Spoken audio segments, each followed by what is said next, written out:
আসসালামু আলাইকুম। সবাই কেমন আছেন? আশা করছি আল্লাহর অশেষ রহমতে সবাই ভালো আছেন। আলহামদুলিল্লাহ আমিও আমার পরিবারের সবাই অনেক ভালো আছি। তো আমি চলে আসলাম গ্রামের ব্যস্ত গৃহিণী আরও একটি ব্লগ নিয়ে। আশা করছি ব্লগটি আপনাদের ভালো লাগবে। আমি আজকে রান্না করব কামরাঙ্গার টক। তো গাছ থেকে আমি কামরাঙ্গা পাড়তেছি।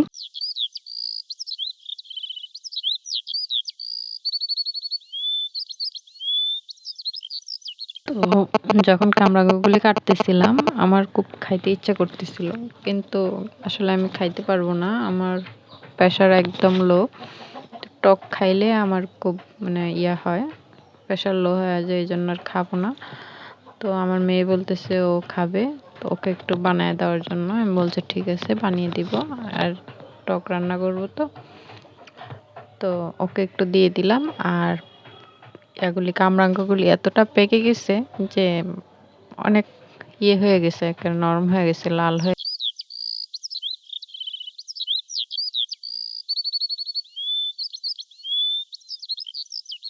এমন একটা সময় ছিল টক আমার এত পছন্দ ছিল যে এত টক খাইতাম যখন অল্প বয়স ছিল তখন।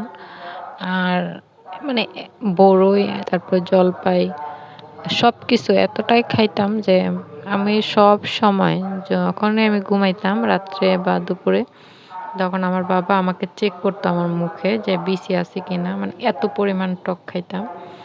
মানে টকটা আমার মুখ থেকে সরতই না সব কিছুর সিজনে।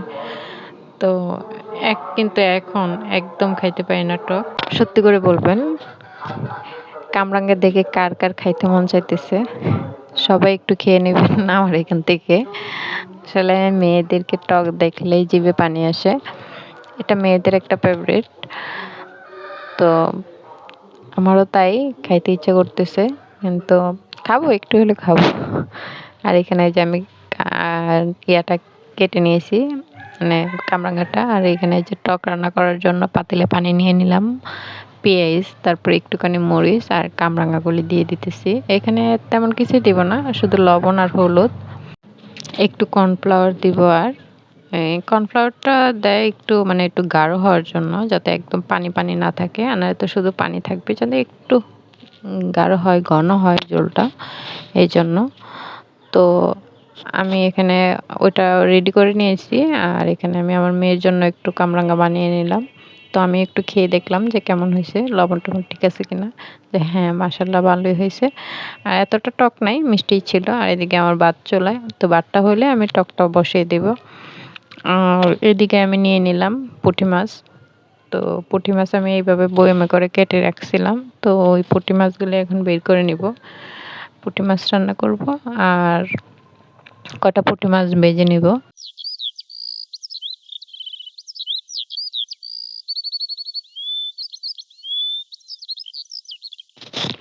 মাছটার আসলে বরফ খুলে নাই, এই সকালবেলা বের করে রেখেছি, তারপর ঠান্ডার কারণে বরফটা খুলতে দেরি হইতেছে। তো আমি এখানে পরে একটু আর একটু রেখে তারপরে বের করব আর কি, একটু পানি দিব, পানি দিয়ে তারপর বের করব। আর বেশি করে মাছ আনার কারণে আমি বয়মে করে এভাবে রেখেছিলাম, আর এভাবে রাখলে মাছের স্বাদটা ভালো থাকে। আর এদিকে দেখেন আমি টকটা আমার হয়ে গেছে, তো একটু ধনিয়া পাতা দিয়ে দিলাম, গুটে নিলাম।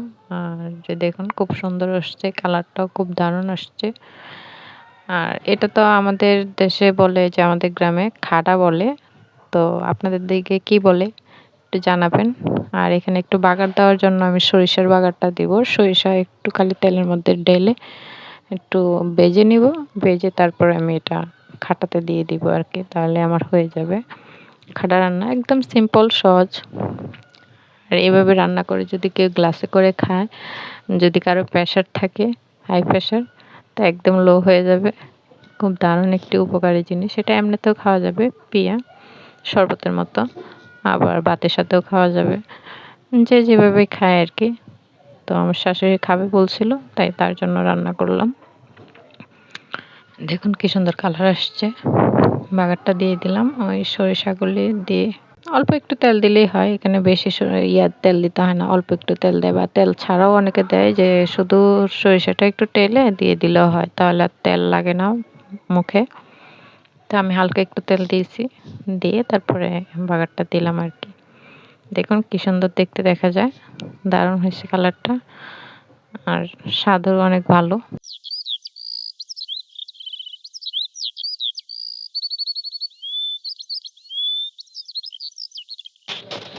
আর আমি এদিকে পুঁটি মাছ ভাজতে বসাই দিয়েছিলাম, আর এদিকে আমি যে পুঁটি মাছগুলো রান্না করব সেটা মেখে নেব আর কি, হাতে মেখে রান্না করব। এখানে শুধু মাছটাকে আমি মাখাবো, ময় মশলা দিয়ে মাখি তারপরে বসিয়ে দিব, আর ওই মাছটা ভেজে নেব। আর এই মুহূর্তে বলবো সবাইকে যে যারা আমার ভিডিওটি ধৈর্য সহকারে এতক্ষণ দেখেছেন, যদি কেউ একটি লাইক দিতে ভুলে গিয়ে থাকেন তাহলে অবশ্যই একটি লাইক দিয়ে দিবেন। আপনাদের একটি লাইক আমাকে আরেকটি ভিডিও বানাতে উৎসাহিত করে। আর বেশি ভালো লাগলে চ্যানেলটি সাবস্ক্রাইব করবেন। আর যারা সাবস্ক্রাইব করেছেন, এই কাজটি করেছেন, তাদেরকে জানাই অনেক অনেক ধন্যবাদ। আর যারা করেন নাই তারা প্লিজ করে দিন।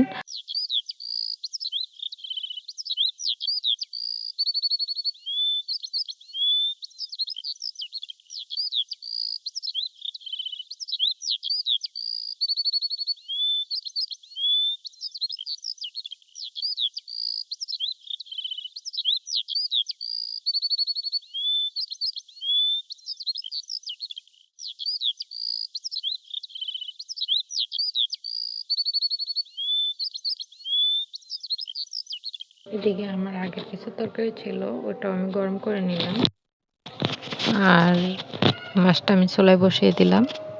তো মাছটা হয়ে যাবে, এদিকে আমার অনেক কাজ গুছিয়ে নিলাম। আর এই যে একটু জলপাই দেখতেছেন, এই জলপাইটা আমাদের গাছের ছিল, আমি কেটে সিদ্ধ করে ফ্রিজে রাখছিলাম আমি বাটিতে করে। তো এটা মাছে একটু দিয়ে দিলাম যাতে একটু টক টক লাগে।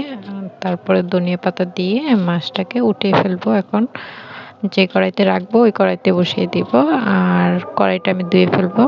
এখন আগুন নেই চুলায়, তো ওই আগুনে। তো ভিডিওটি এই পর্যন্তই, ভালো থাকবেন, সুস্থ থাকবেন।